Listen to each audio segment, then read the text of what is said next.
Welcome to Noble, a network of owners, business leaders, and entrepreneurs. Here, we focus on the 5 stages of business: launching an idea, establishing a business, hiring employees, creating leaders, and then expanding your impact. We hope you enjoy today's session.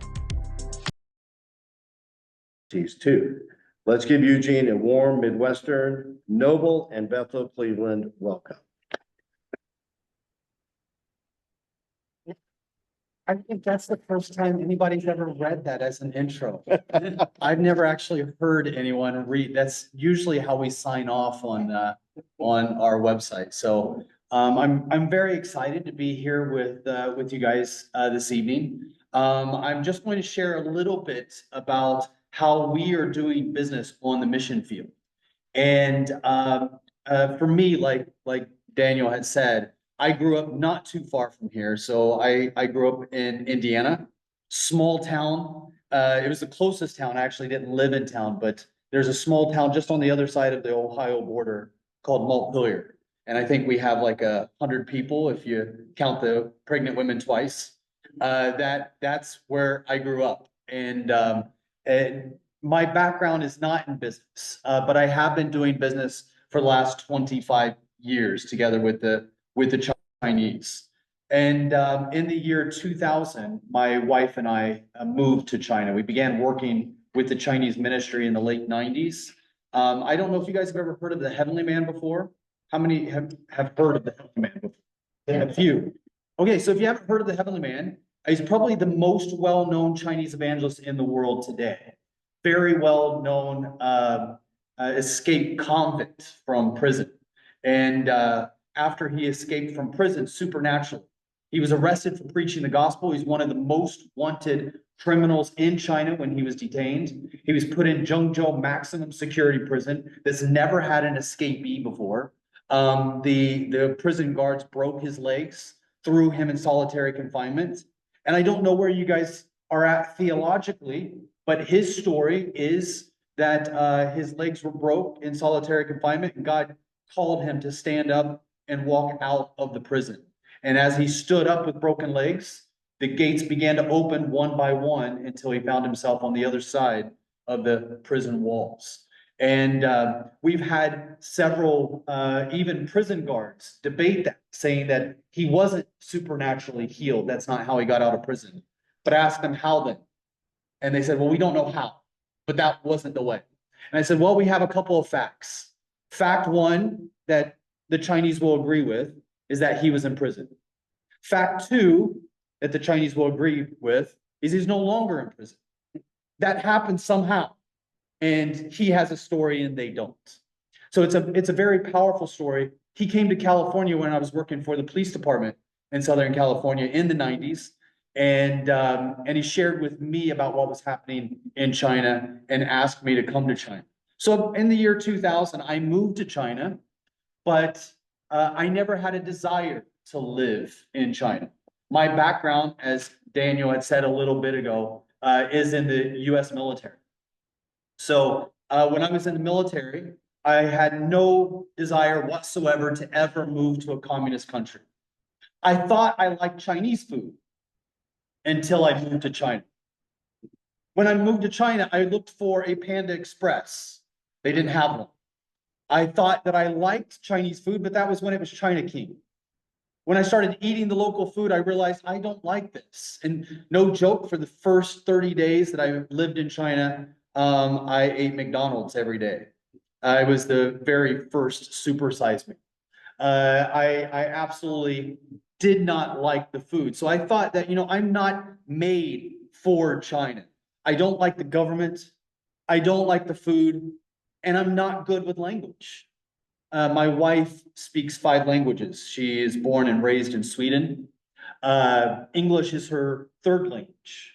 And when we first met, she would ask me how people are supposed to take me seriously if I speak the way that I do.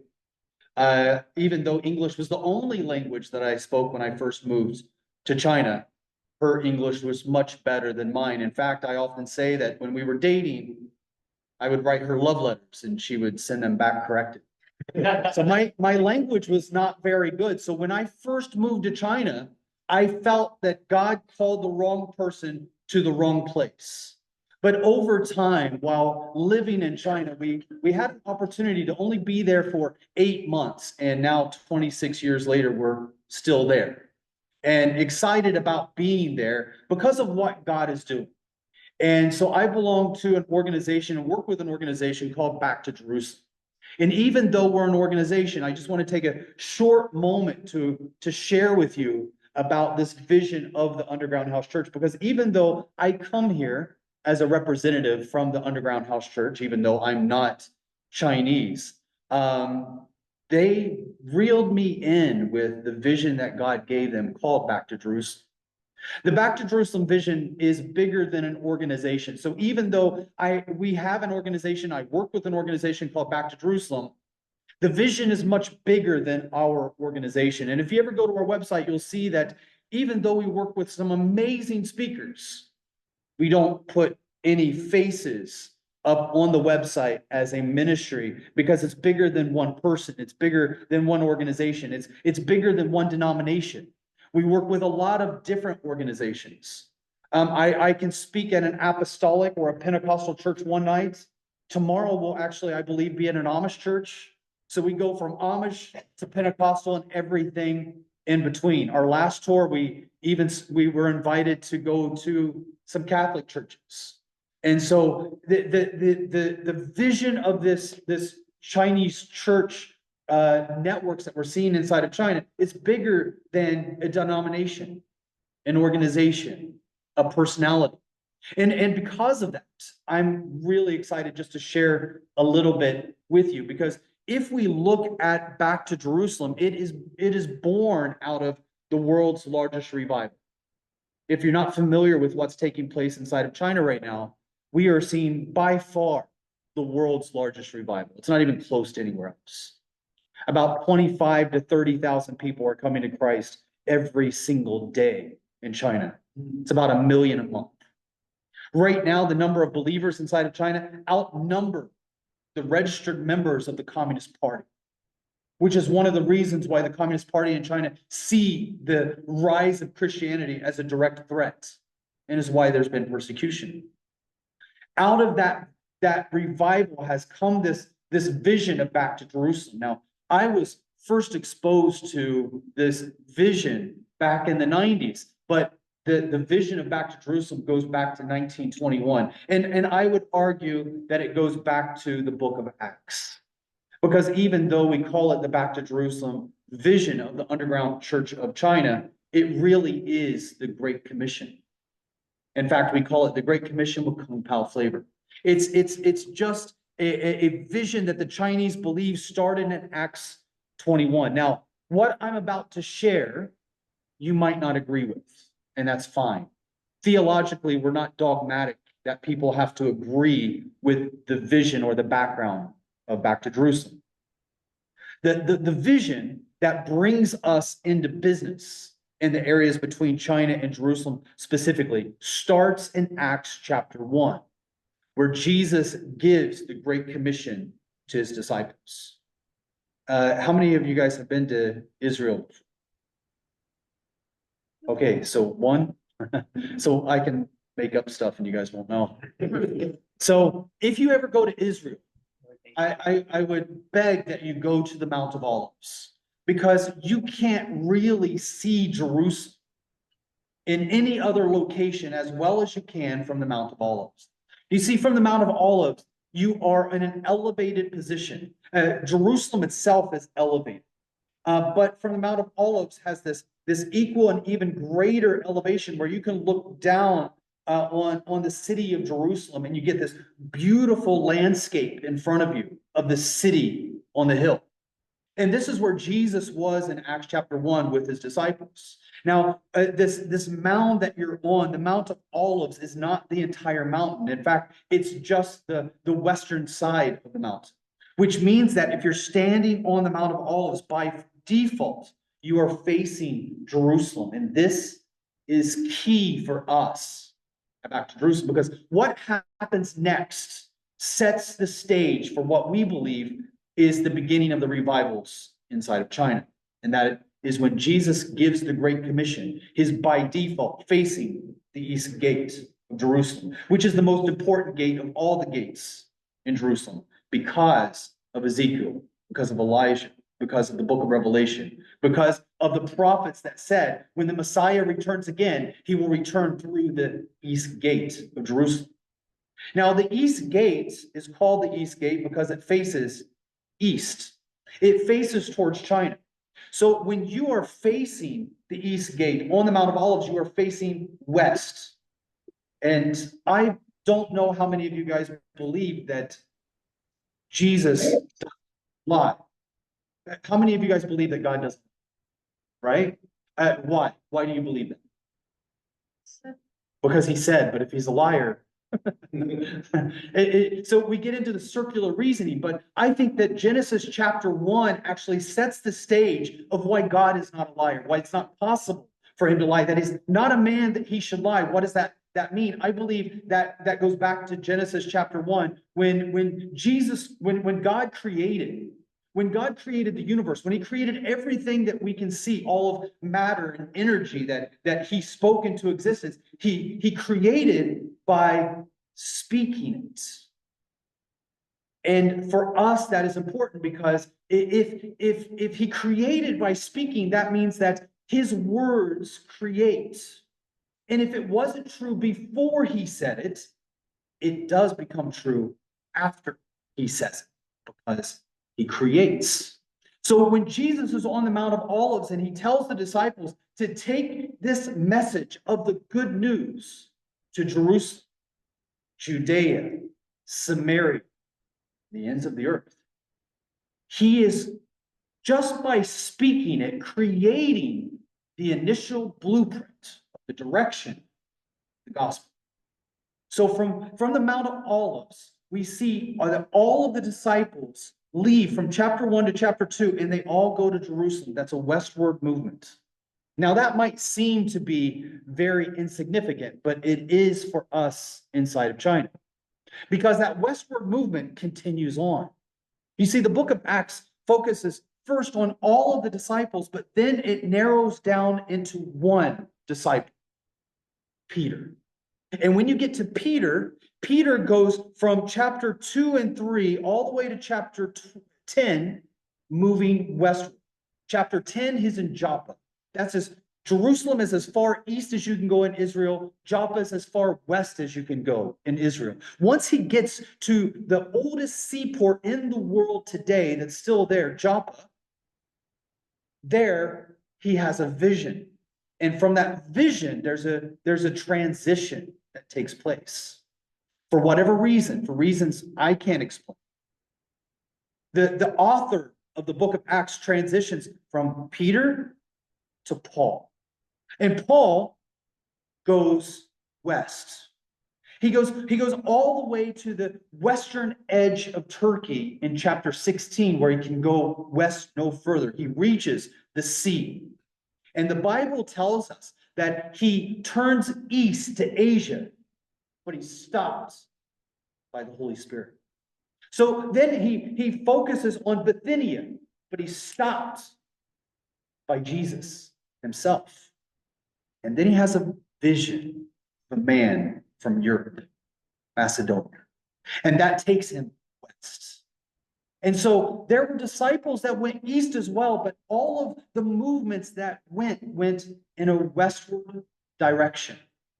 And from there, we actually see that the gospel message, we did a focus of following the good news as it leaves from Acts chapter 1 all the way up until modern day.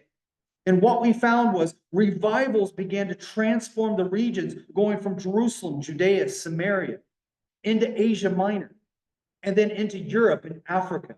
Both saw massive revivals that transformed the continents.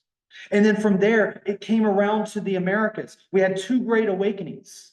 And today, that ripple effect has continued westward, where today we have the world's largest revival in China and the world's largest church in Korea, which sets us up for what we believe to be the final frontier of missions. So when I talk about business and using business for the kingdom, I'm talking about using business specifically for missions and the Great Commission.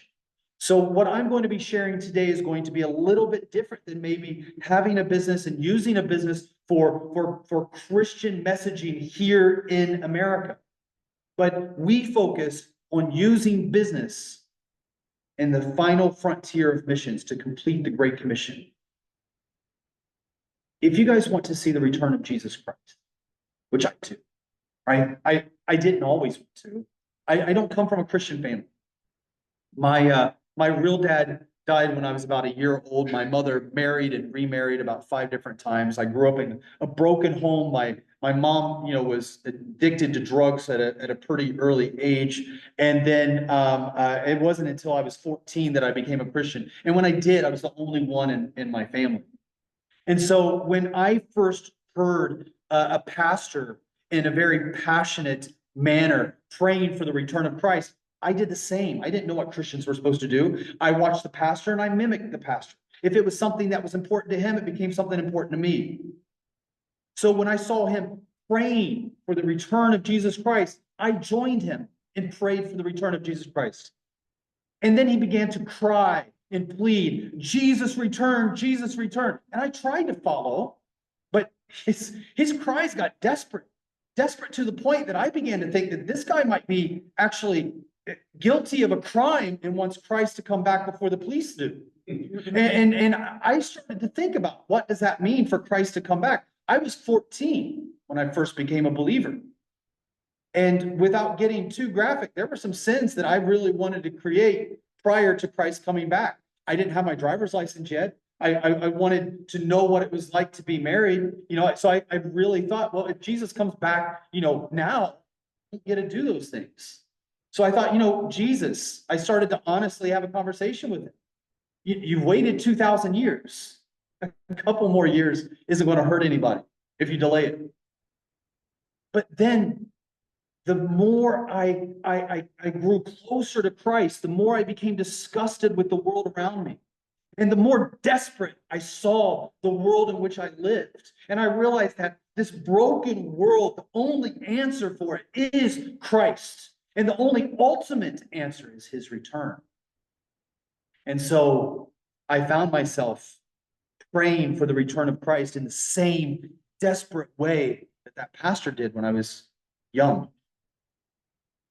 And I still believe today that we as believers desperately need to see the return of Jesus Christ. And if we want to see the return of Jesus Christ, he made it clear. He made it clear exactly when he would return. Matthew 24:14, when he says this good news of the kingdom will be preached to all the nations, all the ethnic groups, all the people groups, and then the end will come. We try to make it all complicated, like, what God will return on. If you look at the Old Testament and you take all of the Hebrew words and you add them up together and you divide them by 10 and you take the square root of 5 and divide that by the blood moons, then we'll know exactly when the return of Christ will be. But he said it very clearly. When this good news of the kingdom is preached to all the people groups, then the end will come. So if we want to see the return of Jesus, we have to complete the Great Commission. And how are we doing? It's been 2,000 years since Jesus was here on earth. After 2,000 years, how have we been doing? Well, in 2,000 years, we can see that 2/3 of the world's population live between China and Jerusalem. 2 out of every 3 people that are born in the world today, I promise you, are not born in Ohio. But they're born in the area between China and Jerusalem. If we look at the number of unreached people groups in the world today, 9 out of every 10 unreached people groups live in the area between China and Jerusalem. So if we want to complete the Great Commission, if we want to see the return of Jesus Christ, this is our target zone. What's our focus as a church to bring the gospel to this area? The numbers that I usually use are a little dated, but out of every $100 given to missions to take the gospel to the unreached areas of the world, out of every $100, only 2 pennies is given to the unreached people groups. And only 1 penny goes to the area between China and Jerusalem. But the good news is God is raising up a new generation of believers. You see, 100 years ago, which is not that long ago, 100 years ago, the majority of the world's population lived in North and South America and Western Europe.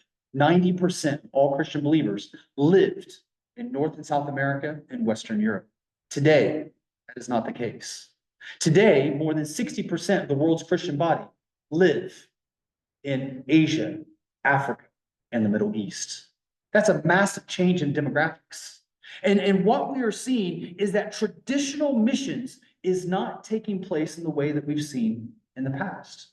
You know, in the past, what you do is you have a group of missionaries that are raised up by various churches, various Bible schools, various missiology training schools, and they send out those individuals. They raise funds for them in the churches, right? I mean, most of us that have been to church for a while, maybe we know what it's like to have Missionary Sunday, where you send money for missionaries and their families that are living abroad and serving in difficult regions.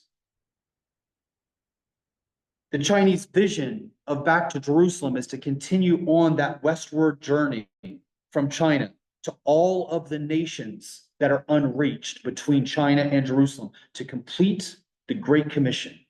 And they have a vision out of this revival that they have to send out 100,000 missionaries. 100,000 missionaries is the largest coordinated mission movement in the history of Christianity.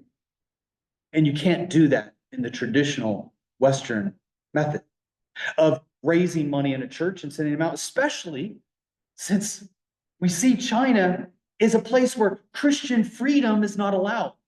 So you don't have the ability to congregate in a beautiful building like this and raise funding openly and advertise on social media and a website. Instead, they are going back to the methods that were used in the beginning in the book of Acts.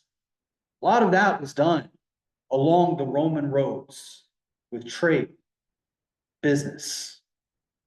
And I don't want to be racist here, but I have to be honest.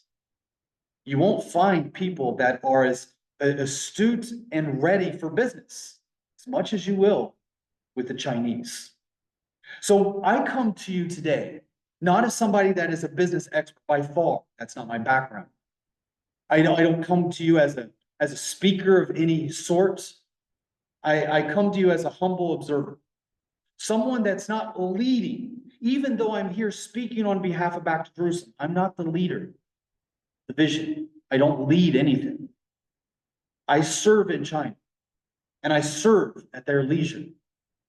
And I watch and I try to share what I see. I've probably written more about the underground house church in China than almost anybody alive today.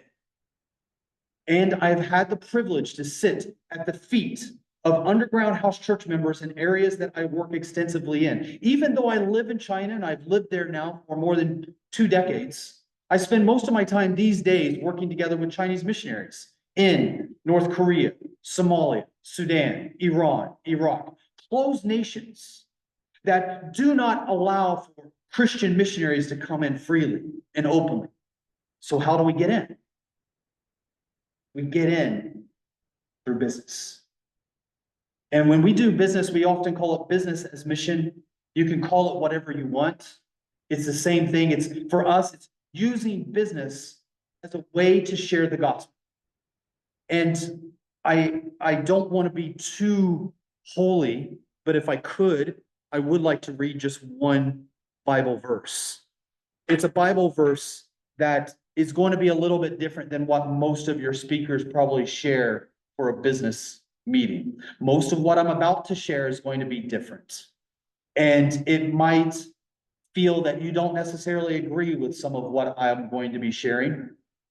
Some good Christians don't.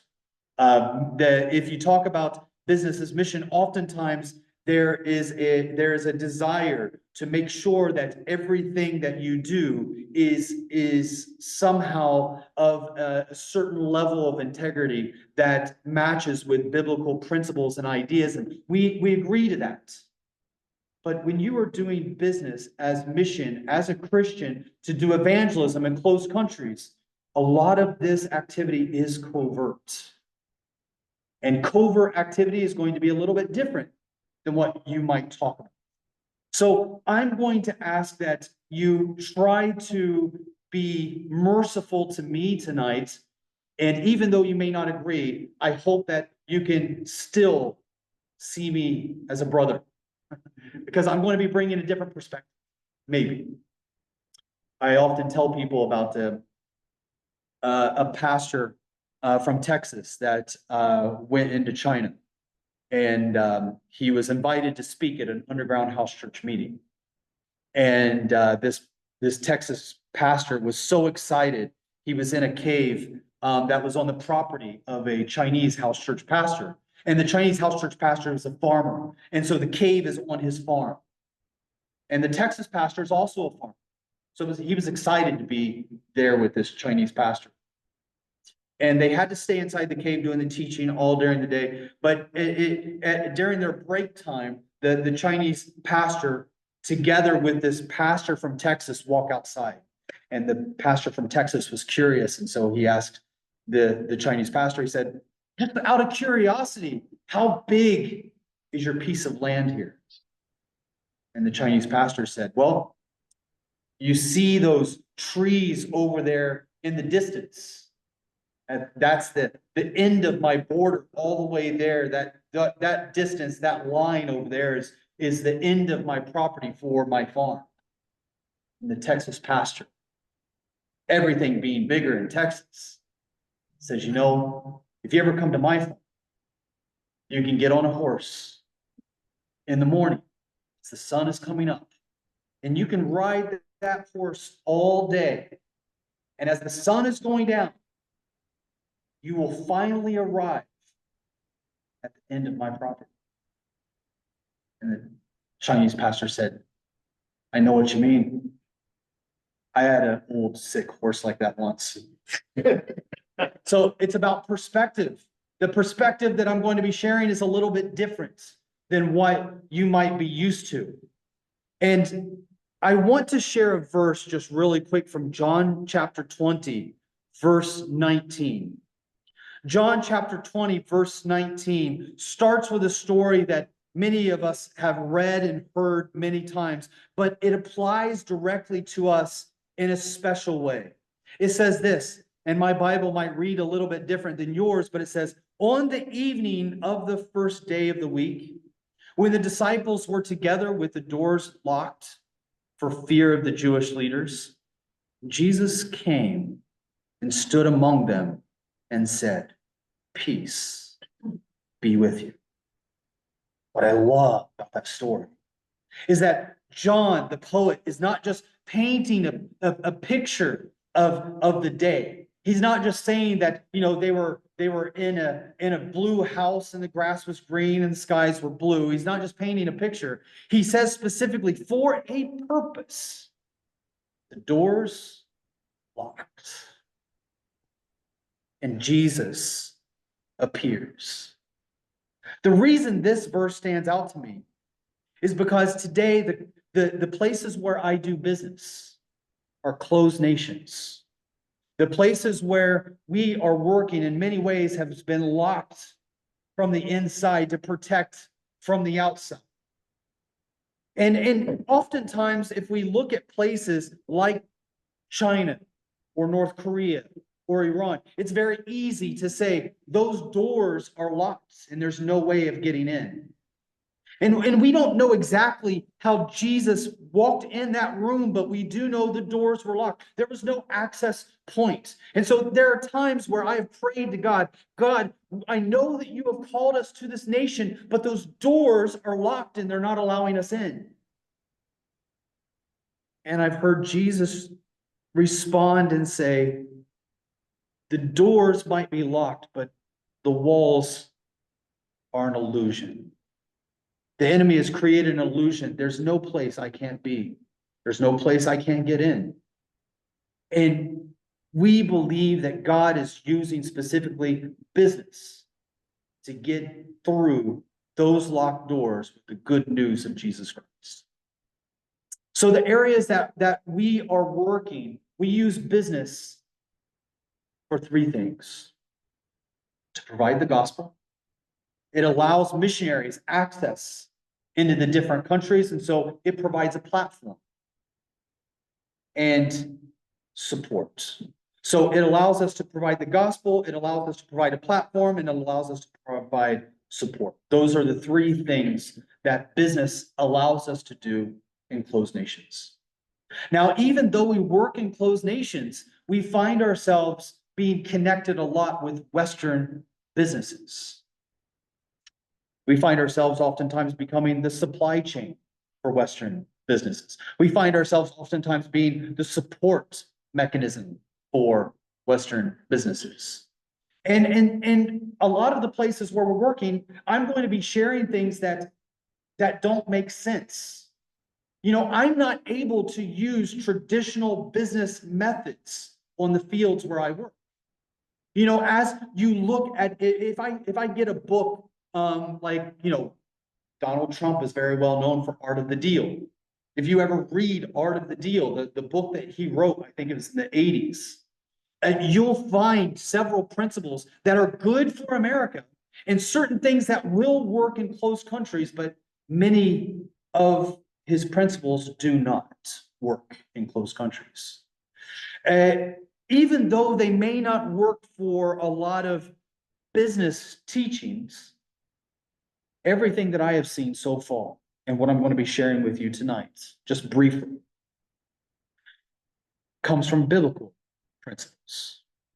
And biblical principles have been the key foundation for us to be able to survive and be versatile in some of the most hostile environments for business. In fact, one of the beautiful things about working in business in the environments that we work in is the fact that most businesses don't have the guts to go into the areas where we're at. Why? Because if you want to be profitable as a business, you have to be able to set a 5-year plan, a 10-year plan. You have to be able to lay out what you have as a focus on your target audience, on your marketing, and you need, by necessity, by using the Western business model, you need some level of stability. The areas where we work do not have those elements of stability. So we work in a very volatile environment that allows us to look beyond the business models of traditional Western business that you would learn to get an MBA, or what you would learn in order to start a business in the West, like here in Ohio. And we have focused on the Bible and Bible principles. But I would argue that all good business uses biblical principles. I don't know if you've ever heard of the Protestant work ethic before. I would highly encourage you. There's a podcast that I love to listen to. It's called Freakonomics, the Freakonomics podcast. If you've ever listened to Freakonomics or read the book Freakonomics, if you go to the Freakonomics podcast, go to episode 360. It's easy to remember. Episode 360 focuses on something that's called the Protestant work ethic. And what the Protestant work ethic is it's the business world's explanation on why Protestant nations do better than all the other nations in everything. If you look at the areas that have the highest index of freedom in the world today, it's Western nations. If you look at the nations that have the best educational institution in the world today, it's Western nations. If you look at the places that have the best science, the best breakthroughs when it comes to economies, and I say Western nations as it being synonymous really with Christian nations. But now we are starting to see that those principles transform into other areas as well that are developing in as the church grows. One of those areas being South Korea. If you look at South Korea today, let me just give you an example of what the Protestant work ethic is trying to explain. If you look at the peninsula of Korea, in the north, you have atheism. In the south, you have Christians. South Korea is mainly made up of Christians, most of which fled from the north during the communist invasion in the 1950s. And it's that one peninsula of Korea has basically a very homogenized culture where you have similar history, similar language, similar culture, similar practices. In every way, they're basically the same people, and they're isolated on this peninsula that keeps them homogenized from the rest of the world. So same people, but you draw an imaginary line between the two. And what you see is one side that only believes in evolution, one side that only adheres to the principles of science, one side that only believes in the things that you can touch, taste, hear, and smell. And then you go to South Korea, where the gospel is given freedom to flourish, and the churches are booming and growing. The North only believes in science. Their science sucks. South Korea, their science is booming. I mean, the phones that I use are usually from Samsung. As the Christianity has risen, we see that their economy, their development, their education, their medicine, even their leisure activities are getting better. So in episode 360 of Freakonomics, they decided to do a study. What is it about the Protestants that their nations are better on every ground? And this is not just in Korea. I mean, if we look at Germany after World War II, same culture, same people, same language. You divide them in two. One side, give Christians freedom. On the other side, restrict it, and see which side needed a wall to keep people from trying to escape, and which side developed engineers, education, mathematics. In every way, there was a flourishing. So in 2018, these professors from Yale decided to look and see what is it that makes business thrive so well in Protestant nations. Must be something to do with their work ethic. So they in episode 360, you hear a detail of the study, and there you can actually download the findings of the study. And this is what they did. They went to the Philippines. So this Yale and professor and his team went to the Philippines, and what they did is they found a specific island that they were able to divide up into 4 main sections. And this island that they divided up into 4 main sections, each section had roughly, give or take a few, 6,000 people. And what they did is that in this area, they decided to have a group that would study only from the Bible 1 hour per week for 52 weeks. That's basically a church service. Just attending a church service, where for 1 hour a week for 52 weeks, they would attend a church service and learn about the Bible. In the second group, they would take 1 hour a week for 52 weeks and study certain things that would make their life better, like how to wash their hands after they use the bathroom to keep from the spread of diseases, how to fill out a CV or information to be able to get a job. They learn small trades for an hour every week to be able to learn how to make their lives better economically. The third group was a special group that they decided to split in 2. For 52 weeks, they would have half the Bible and half trades, a certain practical lifestyle learning that they would do. So basically it's group 1 for half an hour, group 2 for half an hour. split in two for group 3. And then group 4 is the study group where nothing actually takes place. After 52 weeks, they did an evaluation, and they measured all of the different data to see what was the change in the lifestyle of the different groups. And what they found blew me away. If you think about it, which group do you think actually developed faster, or which group benefited the most? For me, I would have said group 3. The idea of having the gospel hand in hand with humanitarian work, the teaching of trades, the teaching of practical skills. That group, I was for sure would have been the best group. But actually, group 1 that only got the gospel was head and shoulders in all of the different data points. I'm not talking about a few data points. I'm talking about as much as 1/5 more than all the other groups after only 1 year of just teachings from the Bible. There's principles in God's word that I believe independently stand by themselves. And if we follow them, they provide the best foundation for any business endeavor that we do. And so I'm not going to take up too much time, because I know that my time's limited, and I've also said that, if we can, we'll have some question answers.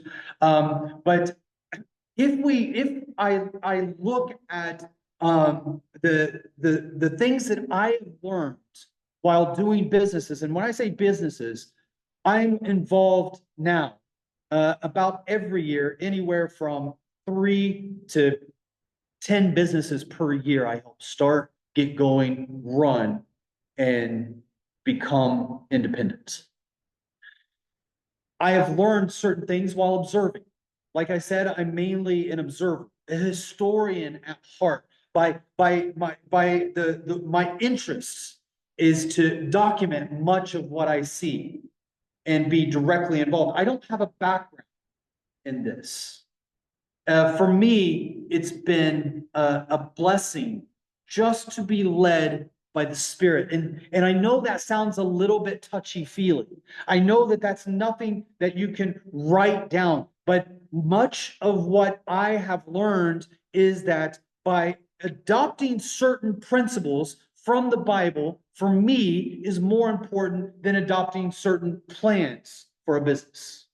And I know that that goes against a lot of what is taught in business school, and maybe even a lot of what you guys have experienced. And I'm not saying that you're wrong and I'm right. I'm just saying that in my experiences, I have found that not one system works every time. Not one set of steps has allowed me to start all of these different businesses, which is why I refuse to write a book on how to start businesses. My background being in the U.S. military, I remember one time I had the distinct honor of meeting together with an Israeli tank commander.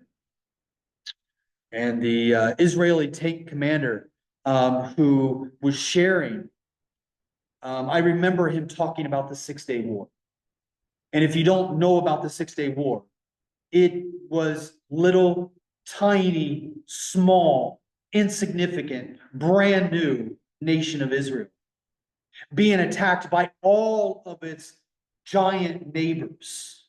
They were outmanned, they were outgunned, they were outsupplied. They had more funding on the enemy side than in Israel. They had more world support than on the other side than in Israel. Israel stood alone, not with the United States, not with Britain. In many ways, the United States and Britain was giving information to the enemy to make their attack more successful on Israel.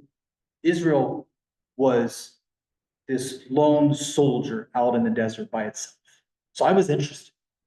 As a military strategist, I wanted to know, what was it that you used during the 6-Day War to not just win in less than a week, but decimate the enemy in the most humiliating manner ever been displayed in history? It was a slaughter and it was a one-sided. David beat Goliath in one of the most stunning manners ever. And I remember asking this commander, what was it that you guys did? What is there a book that you guys use to teach the strategies that you used on the battlefield? He said, no book. Why? I'll never forget. He said, because miracles can't be taught. I find the same on the mission field when I'm starting business, that miracles cannot be taught. In fact, the things that are taught often go against the things that I have found that have made business successful. When I look at Western business books, and I read quite a lot trying to learn about marketing, because we suck at marketing, and when I try to learn about building businesses, I try to learn, because that's not my background. I never went to the school to be able to learn these things, so I'm trying to educate myself as much as possible, but I keep coming to the same conclusion every single time, and that conclusion is the Bible in many ways is exactly the opposite of what man teaches. When it comes to business, success is for those that win. Success is for those that grow. Success is for those that are able to conquer. Success can be measured in dollars. Success can be measured in eyeballs. Success can be measured in real estate. The Bible. I wish this weren't true, but it is. The Bible is the exact opposite. So when I talk about business in China together with my Chinese friends, I teach them the biblical laws of contradiction. The biblical laws of contradiction go against everything that we teach, everything that we learn. In fact, you almost have to be re-educated to be able to learn from the Bible. I would say that if you are educated, you can actually be dumber.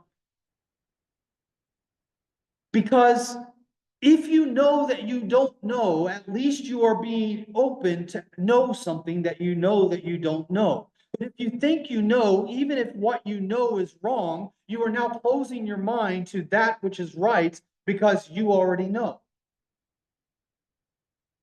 One of the reasons I became a scout sniper in the Marine Corps was because I was a horrible shooter. I thought I was a good shooter. I grew up on a farm in Indiana in a remote area. I went out shooting all the time with my redneck family. And there we had this idea of just being able to, flip open your rifle and shooting things. And it was, you were either good at it or you weren't. And everybody was good at it. Especially when you use a shotgun with buckshot, spreads everywhere. You don't miss too often and you think you're good. So I remember when I was going through Marine Corps boot camp, and the week that we went to the range, I didn't listen to a word my instructors had to say. Why? Because I kept thinking in my head, get a gun in my hand. I'll show you guys how to shoot. I grew up with weapons. What are you going to teach me? You're not going to teach me anything. I'm a good shot. Everybody in my family says so. After a week of being taught, I remember going to the range for the very first time to zero in our weapons. And out of all of the people in my entire company, which is, several hundred Marines, I was the one that nobody could help. Because when an instructor came over, he was trying to see where I was shooting. He had to call over another instructor because he couldn't see. And another instructor would come, and they're like, what's the problem? Is he a bad shooter? And I remember an instructor saying, no. To be bad is something that's to be measured against being good. We can't even tell where he's hitting. He's so off that he doesn't even qualify to be bad. So this is the one thing, if you don't qualify on the rifle range in the Marine Corps, you fail. My oldest son is now an officer in the Marine Corps, and this is the one thing that I taught him. When you go into the Marines, Everything that you think you know, forget it. Get rid of it. Let them deal with a new mind. And I started to cry at night because I thought, I can't get kicked out for not being able to shoot. That is the most embarrassing reason to return back to my family and say that, no, I could have made everything else. I couldn't shoot. I began to listen to every little detail that the instructors taught. And regardless of what I thought, I employed it with muscle memory, removing my brain from the process. Everything that I thought I knew, I got rid of it. And then I think that that's what allowed me to adopt the principles in the way that I became an instructor for shooters and then a scout sniper in the Marine Corps. The Bible's the same way for me. The Bible's the same way because much of what I think I know not because I've learned it or I've read it or I've understood it. Sometimes, and maybe I'm alone on this, I think I know because what somebody else taught me. The scripture that I understand because somebody taught me that scripture. Right? And so sometimes I understand what that person taught me correctly. But what if that person that taught me didn't understand that scripture correctly? And so now they teach me what they don't understand. And now I rightly understand what they are not understanding. And then I go and I repeat and I teach others. And now I'm teaching that which I rightly understand, but was wrongly understood. And is that making any sense? Am I confusing you even more? Yeah. Now I approach the word of God and I ask God, allow me to read your word with virgin eyes. Allow your word to be like a double-edged sword, not just that cuts towards the enemy, but allow myself to be open to that same sword that would cut. And when I do that, I beg the Holy Spirit, allow me to read your word for the very first time. And what I have found is things that contradict the world. What I have found is a world that is different than the one that I live in. Meaning that in the world, that success of being first, that success of being a winner, that success of being wealthy, that success of obtaining more power, more land, more finances, more resource is not the success that we find in the Bible. It's the exact opposite. This idea, everything is on its head. To be first, you must be last. To lead, you must first be a servant. The idea that in order to live, I must die. These make absolutely no sense to the rest of the world. But when I look at the Bible, the contradictions of the Bible, I'm only going to share one. We have a business as mission meeting that we host every year. This year, we're going to do it in Northwest Arkansas, in the area where Walmart is. You guys are more than welcome to join us if you would like to. That's going to be the first weekend of October of this year. And there we take about 2 days where I just share the basic principles of business as mission and how we can use business to complete the Great Commission in our lifetime. And I'm just going to share one of those contradicting pillars of biblical teaching when it comes to the gospel. The one that I learned is first the measurement of success. If I look at the measurement of success, the Bible teaches the exact opposite of everything I've been taught.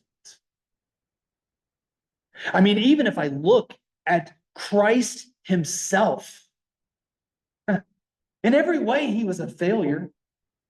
I mean, we look up to him as a leader, but if we try to remove what we now know about Christ and look at Christ in the singularity of who he was when he walked the earth, If we evaluate him by what he accomplished, or rather didn't accomplish, we would say that he was a failure. He never went to a prestigious university. He didn't come from a wealthy family. He was never king. He was never voted into any political office of leadership. He never wrote a book. He never led an army. He never traveled more than 100-mile radius, and he was killed in one of the most humiliating manners by his enemies. In every way, it seemed that he was a failure. And yet, we would say he's the epitome of success.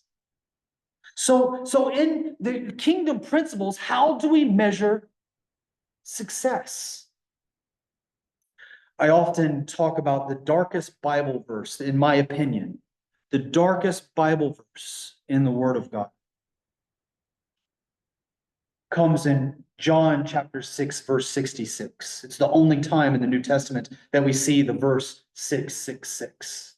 John chapter 6, verse 66. I see that as being the darkest verse, because if you look at what happens, if you ask people, how many disciples did Jesus have? If you ask a basic Sunday school, how many disciples did Jesus have? Everybody will say 12, but that's not exactly true. You see, at the beginning of John chapter 6, there were hundreds, if not thousands of people that followed after Jesus, that would have called themselves followers, which is that meaning of disciple. But Jesus started talking some crazy stuff. He started talking about drinking my blood and eating my flesh. And there were a lot of people that said, you know what, that's going down a road that I can't follow. And it says in John chapter 6, verse 66, that they all turned and left. And instead of Jesus trying to compromise and bring them back, instead of Jesus saying, wait, guys, you don't understand what I was trying to say. Maybe if I communicate it clearly, maybe if I try to use some cultural connections here, you will stay and listen to me a little longer. He just let them leave. And in fact, he didn't even try to keep the 12 that remained. At least that's the way I read it. When I read his response, it's like, will you not leave as well? He didn't say, please don't leave, guys. Let me further explain what I was trying to say. He said, were you not going to leave as well? And I love the response. The response isn't, wow, no, I actually understood what you were trying to say. I agree with what you're trying to say, so I'm going to stay here. Instead, the response was, where else do we have to go? You have the words that give life. I may not understand the crazy stuff that you just said, but I know that there is truth. And when I look at the doing business on the mission field today inside of these closed nations, there are so many things I don't understand. And one of those is, how do I measure success? Because sometimes the business doesn't turn out. I can point to so many businesses that failed, that I started. If I get 10 businesses that I start in 1 year, if I get 1 or 2 that succeed for the next 3 years, I feel like a winner. You'll never hear me talk about the 8 that failed, because that's a bummer. I'll talk about the 2 that succeeded as if I had something to do with it. But honestly, every single business, I can't tell you why one will fail and the other one doesn't. But when I'm looking at success and I measure it against Jesus, I ask myself, what is success in the Bible? And you may disagree with me, but I've come to one thing. For me, at least from what I've read in the Bible, there's one thing that separates being successful and not successful in the kingdom of God. One thing: obedience. Are you obedient or are you not obedient? Because obedience might look like failure. Obedience might require that you are humiliated, lose. fail in the world's eyes. And yet, if that is what God has called you to do, obedience to his calling, obedience to his word is the one measurement of success that I see continual throughout the Bible. That is absolutely contradicting to everything that we see in the world. I remember when we first got our opportunity one year to go and serve in Iran. The Chinese church came to me, one of the leaders that I worked together with. He came and he said, hey, we have a vision to send the Chinese to Iran, to preach to the people in Iran, to share the gospel and the good news to Iran. Would you be able to help us set up a platform so that our people can get a visa? Well, the only way that we were able to help them get a visa was to start a business. Now, we didn't know exactly what business we were going to start. So I went to Iran. I spent some time there. I looked at different ideas and I settled on the best idea for the area that we decided to land in Iran was to start a restaurant. I've never started a restaurant, but I thought that if I watch a YouTube video, I could learn.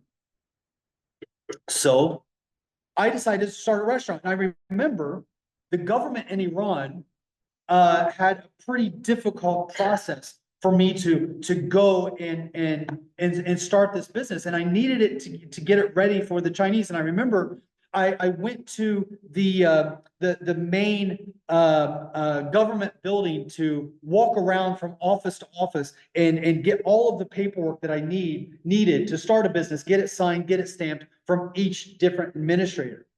And because I'm not a hairy man, I don't have, lots of hair coming out of my face. Most of the people in Iran looked at me like I was 12 years old. Like I needed my daddy to come with me before I started a business. So they began to question whether I was old enough to be able to even be there in the first place. And they found it strange that this American was walking around a government building trying to collect all of the papers and stamps that he needed to start a business. And because it was a bit suspicious, one of the officials called a higher up and alerted them what was going on in this business and in this government building. And so a young lady who spoke English came up to me and she said, would it be possible for you to meet with the mayor of our town and have dinner with him and share with him your business ideas? And I thought, oh, that sounds amazing. I would love to do.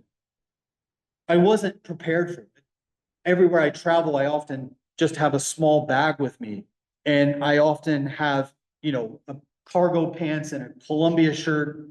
I look like I'm ready for a breakout hike at any time, no matter where I'm at. That's all I had. I found myself that night going to this extravagant restaurant that I was well underdressed for, going to a meeting that was a large table of government officials, not just the mayor, but all of the different entourage people that were the higher ups in this city. And they were all wearing suits. I didn't fit in. I looked like I didn't fit in. I was nervous. I didn't know what they were going to say. And I knew that the wrong word could elicit the wrong response. And I remember the mayor specifically asked me, what kind of restaurant do you want to start? Well, I knew that because I had a good friend who had a dumpling restaurant in Taiwan, and he was willing to come and train our Chinese friends on starting this dumpling restaurant. And so I was excited about this. So I told him, well, we have a dumpling restaurant and we believe that there's a market here for this restaurant. And he said, what other nations have you guys started? I said, well, we're in Taiwan and we have probably one of the more well-known restaurants in Taipei. He said, yeah, but what other nations outside of China have you guys started this restaurant in? And I began to pray, God, I see where this guy is going because this is not good. I said, Only China. We haven't really started in any other country. And he said, you haven't started in any other country. You're from America. You haven't started in any other country. In your first country outside of China to start a new business, to make money, is Iran? Why? That made no sense to him. Made no sense to me. Made sense only if I start sharing about, our main mission ideas, but I can't do that here.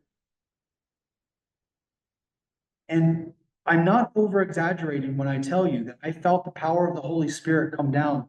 And I said, the reason to answer your question, why Iran, when we could have started in Thailand, which has a better environment for business than Iran, Dubai, that has a better business environment than Iran, Abu Dhabi. There are several different places that we could have chosen to start our Chinese restaurant to make real money. But I told him, I think that there's a lot of ways for people to make money today. If we want to make real money, we can go to New York, we can go to London. But the people that I'm working together with, they have been involved in venture capitalism for a while. But what we offer, what I offer as an investor, as a business person, is adventure capitalism.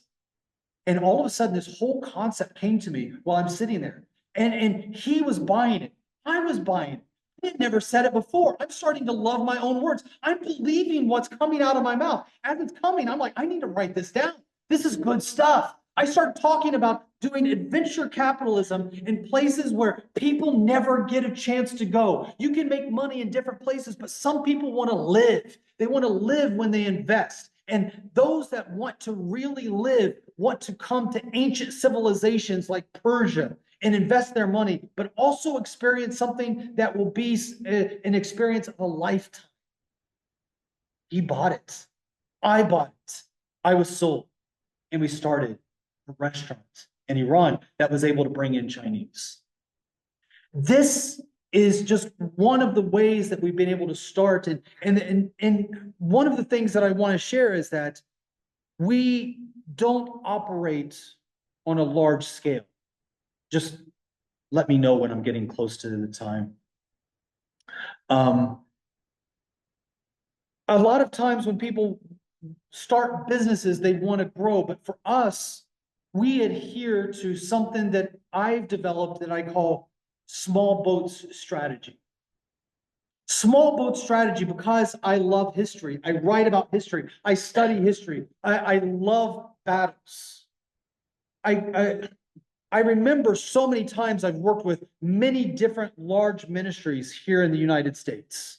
People that I'm very good friends with, that if I would name their names, you would know exactly who they are. Large ministries who want to work in China, but they can't because they're too well known. So they use us as a vehicle to be able to get their ministry into these countries that are closed. But when I come and visit these ministers or these ministries, or sometimes these business owners in America, I'm in awe of the offices that they have, where the square footage of just the place where they come in on a daily basis to do their work is larger than my small apartment in Hong Kong. Where I can walk in and I can see their walls decorated from the game that they were able to hunt in different parts of Africa on these amazing safaris, where I can see all of their amazing accomplishments in different forms, whether it be a trophy or a diploma or something that they were given by a world leader. And I walk into these offices and I'm in awe. And there's a part of me that sometimes slips into the idea of, I want to be like that. That if I'm doing what God has called me to do, I will move into this kind of place, this kind of location. But I've been chastised by God that said, in the area that He's called me, what He's called other people to do is for other people, but what He's called me is small boats warfare. And I learned this from the Battle of New Orleans. Now, if you ever study about the Revolutionary War, you will find that the British basically spanked the Americans in almost every battle. That's something that we don't like to talk about. And in fact, in our own history books, when you read our own history books, it talks about, how we were brave and we were able to fight. But there's very few wins that we had in the Revolutionary War. We basically just wore out the British. And after the British got tired of it, they started to go into the western part of the United States. Now, they took their entire armada. The Brits ruled the oceans. And as they brought their armada towards New Orleans to take over the western part of America in the War of 1812, a lot of people don't realize how long the Revolutionary War went on. But as they brought in their armada, it was impressive. It was a massive group of ships like the world had never seen, just towering over the different nations that they went into. Their troops were all Gucci'd up with their fancy uniforms that had been perfectly tailored, bright, brilliant colors that instilled fear into the enemy. Leaders with these massive hats that showed kind of their ability to take over different areas just through the visual that they gave of intimidation when you looked upon them. So as they came into New Orleans, they only had a few pioneers that were ready to fight. But I mean, they didn't stand a chance against the British. However, the British didn't really realize that the waters in the harbor of New Orleans were not deep. And because they weren't deep, this large, intimidating, impressive armada was not able to actually go in. So they had to send out their small rowboats in order to get their troops to the shore. And the pioneers were able to use their exposure to the local indigenous people of using canoes in battle, in warfare. And so they copied that same methodology, and they went out to meet with the British and defeated them in shallow waters. As I look at the modern day mission field in the areas between China and Jerusalem, I see a battlefield that is shallow waters. The large ministries, the large businesses are not going to be able to move in to do the hand-to-hand warfare that is required in the trenches of the spiritual battle that is ahead of us right now. The type of warfare that takes place is those that take place in shallow warfare with nameless, faceless, small individuals and ministries. So when I'm talking about the different businesses that we're starting, they're not large, they're not big scale. We're able to do investments especially for those that are entrepreneurs that want to try something new. We're able to do investments for as little as $5,000 to be able to start a business in North Korea, where we can start manufacturing. There's one store that I remember in 2014, right after ISIS had invaded into Iraq. I went into Iraq together with some Chinese pastor friends of mine, and we began to work and serve and to provide the first aid that was needed. But we wanted to go beyond that first aid. What we have found is that in a natural disaster, if we're the first responders, we try to immediately go from aid into business. The reason why is that it's very easy in these areas to get so attached to aid that it becomes a way of life. In fact, in Iraq, where we are working at now, we are working right beside refugee camps of the Yazidi people and the Syrians that had to escape from ISIS. When they came into Iraq, the United Nations quickly set up camps for people to come and live. That was 2013. In 2013, 2014, as those camps were being built, they began to be filled with people. Today, those camps are still filled with the same people. 11 years later, you have an entire generation of people that came when they were 11, 12, 13. Now they're in their mid-20s. They don't know how to survive outside of the refugee camp.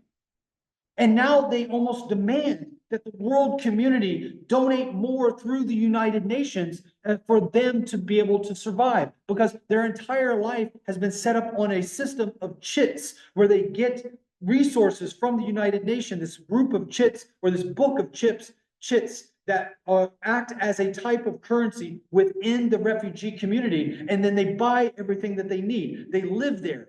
They buy there, they shop there, they do all of their social interaction there. They do all of their education there. They don't know how to survive outside of that camp. So we went into a small village called Seji. It was an abandoned village where many of the refugees who didn't go into the camp, they just lived inside these empty homes. And we provided aid in the beginning, but as the next step, we began to provide business opportunities together through the Chinese. We had 2 young Chinese men, not married, single, probably had never talked to a female for very long in their entire lives. Came to me with an interesting business idea. They said that even though there's been war raging with the people here, one of the things that we have noticed is that women always dress up for weddings. No matter how bad the battle gets, the women still find a way to do their hair and put on their makeup. No matter how bad the situation gets with ISIS and refugees, weddings and ceremonies, women still try to find places to buy the stuff that they need. So those 2 guys came to me with the idea of setting up a women's accessory shop. Which was the most insane idea I'd ever heard. They're Chinese in an Arab community.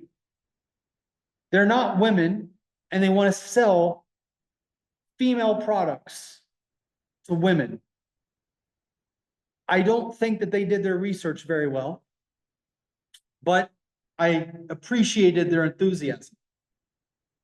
For about $3,000 we were able to invest to buy the things that they needed from China: hair extensions, brushes, makeup, perfume, all of the different things that you need in a women's accessory shop. These 2 young men, I don't think even knew what to order for their local clientele, but they learned quickly. Within the first year, our small shop that was so small, it didn't even have a name, sold out of every product that it had almost as soon as we could bring it in.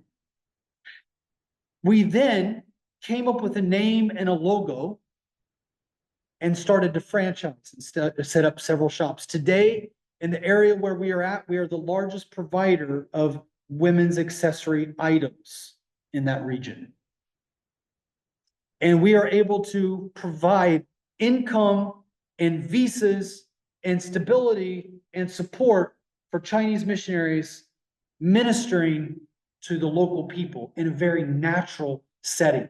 A platform of business allows the Chinese to have natural interaction with the people. Being someone who works a lot with traditional missionaries, I find myself sometimes sitting in classes and courses that teach how to engage people of other faiths, whether you are in a Buddhist community or a Muslim community. I've gone through courses and read books and listened to seminars and sat at the feet of the instruction of cross-cultural missionaries who teach how to engage. And I tell you that almost everything that I've learned feels fake and artificial. Like you're trying to start a conversation that isn't natural. So you feel awkward because it is awkward. But business, it's all natural. You don't have to come up with a way. If somebody wants to buy your product and you want to sell it, you have natural interaction with the people that are there that don't have the gospel. And so one of the things that I have learned together with the Chinese is that the businesses have a way of allowing us to do ministry in some of the most closed nations. And those are just a couple of examples that I hope will be in some way useful for you guys. But I would like to just really quickly say that if it's possible, and I'll end on this, and I think that we have some time for questions and answers. If I can just say this, with the business as mission that we have with Back to Jerusalem missionaries in the closed areas of the world, it might seem to be this remote idea that is disassociated with anything that your business can connect with. But I would like to say that maybe that barrier is artificial. It's not real, that there is a very real and natural connection that your business could have in ways that you might not be aware of. If you're looking for a supply chain for something that you have in your business, we probably have the ability to produce it.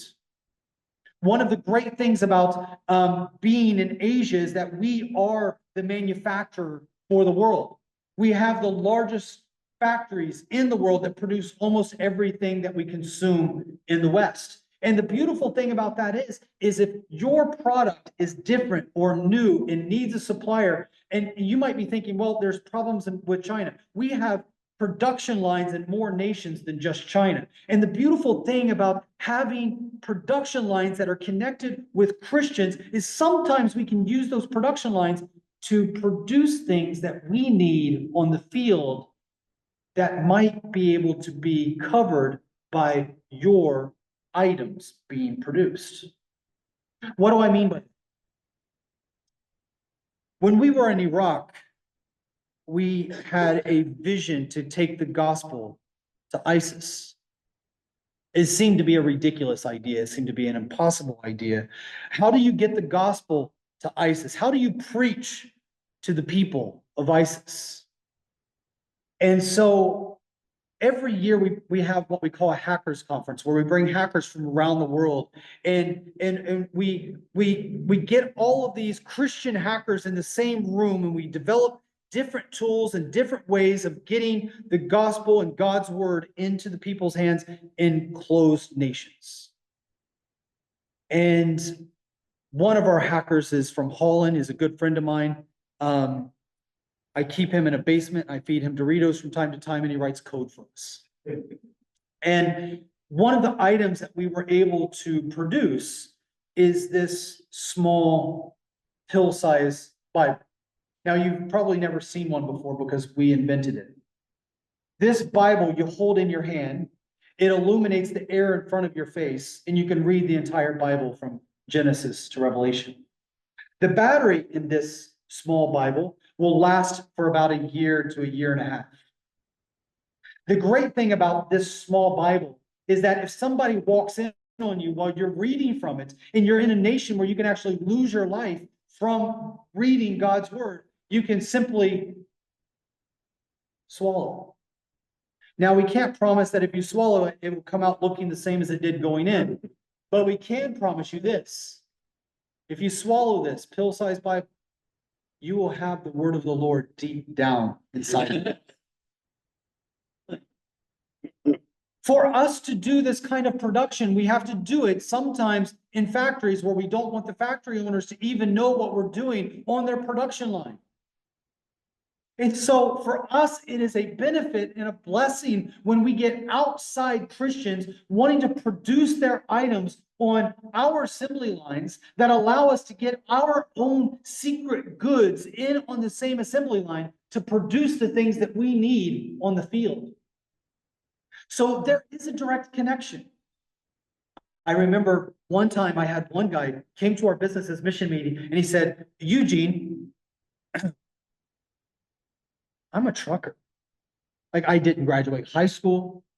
I own a small trucking business. I want to use my company, my skills to complete the Great Commission. I've been motivated by this idea of taking the gospel to the people who've yet to hear the good news.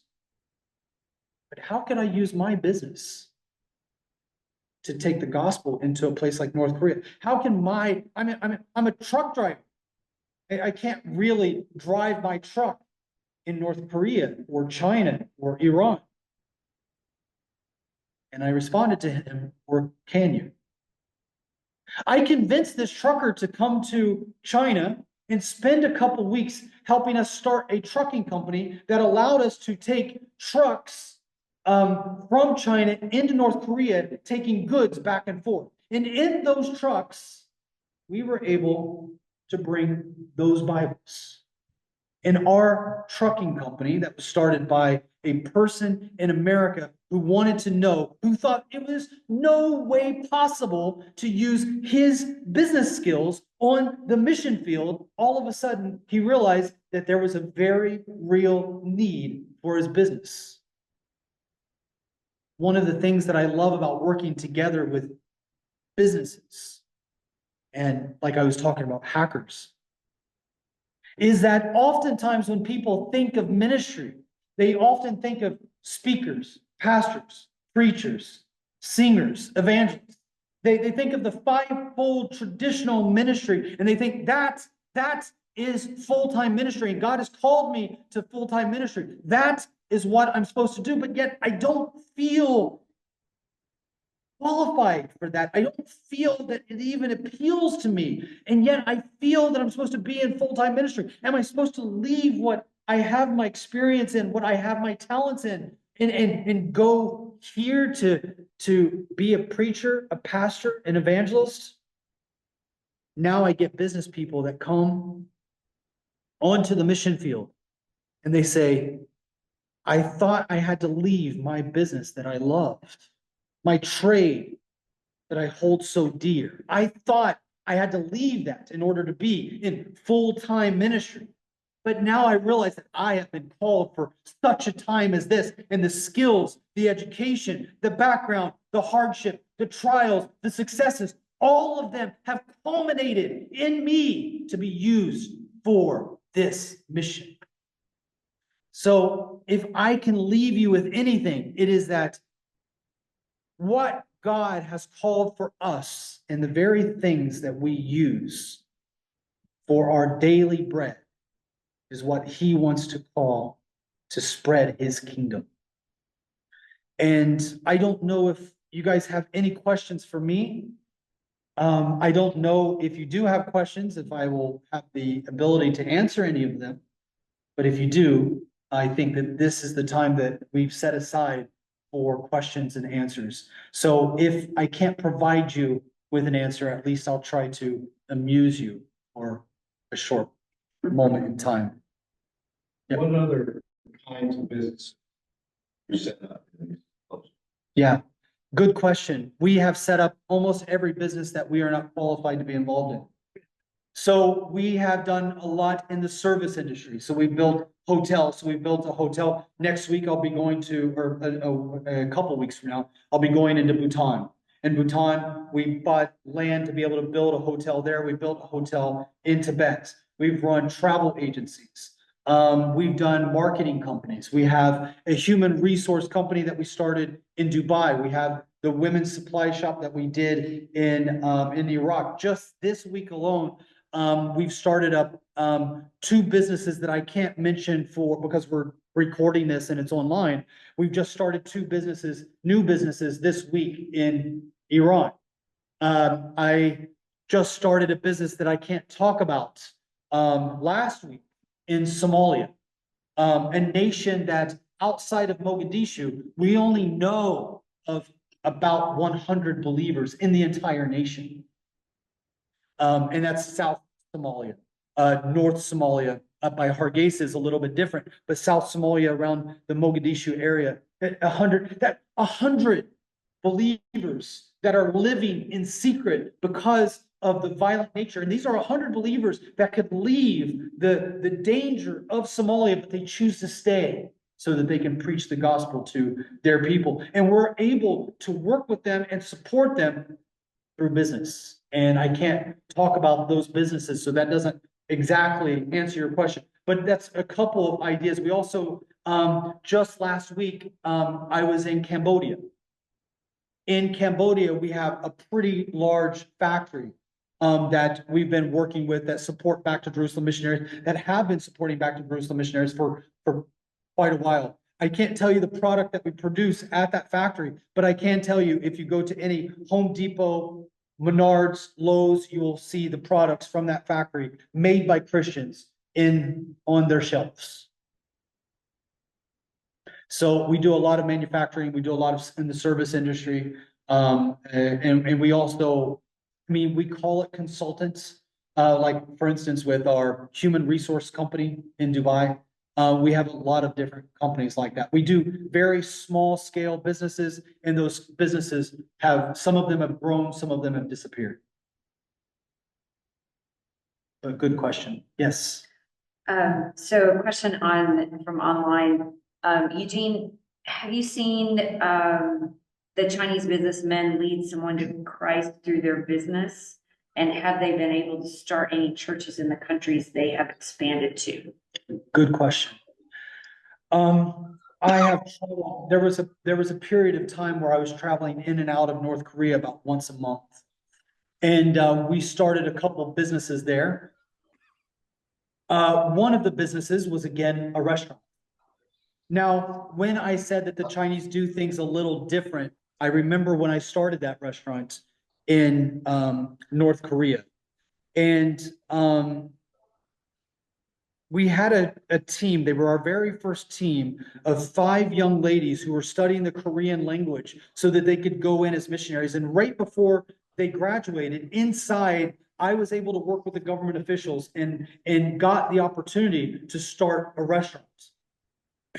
And when we started that restaurant, I went to the pastor that was working with these 5 young ladies, and I said, "Hey, I got good news. We can get one of those ladies into North Korea. If you have a cook that could run a restaurant for us inside of North Korea." And he said, "Yeah, I have. I have a cook. He's a believer. He will go to North Korea to be a minister." I said, "All right, great." So now we have the very first 2 missionaries for North Korea that I'm involved with. I was super excited about this. But the pastor said, "Well, there's a problem. I can't send a young single man into the mission field together with a young single woman, and the 2 of them serve together. That it wouldn't be right, them not being married." I said, "Oh yeah, you're right. I could petition and try to get and see if we can get a 3rd visa so that we have 3 people. So it's not just, the 2 of them traveling by themselves." He's like, "No, it's okay. I will arrange for them to get married." And I thought, "Oh, wow. Okay. Yeah, no, I don't want to be a part of that." He's like, No. You're Western. I know what you're thinking. I'll give them 45 minutes to meet."